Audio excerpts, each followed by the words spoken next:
Manchester.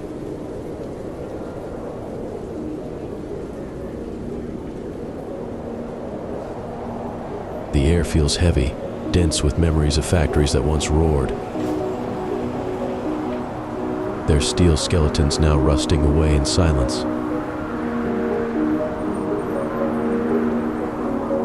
Where rain-soaked buildings stand like sentinels, weathered by time.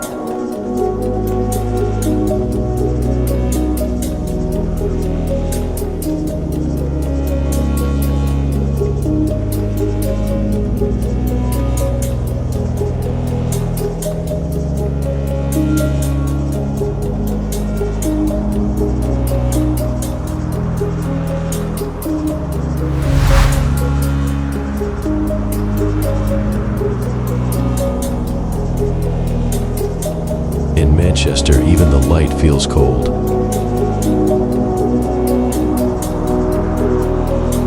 A city born from the furnace of the Industrial Revolution wears its history like a cloak of shadows.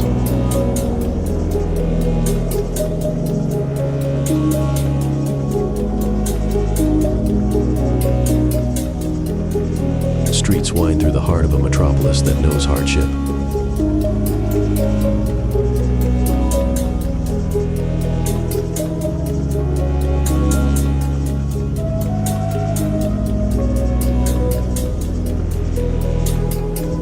Beneath the surface, the pulse of the city beats with a haunting rhythm, one of forgotten dreams and whispered stories of those who toiled in the fog and grime,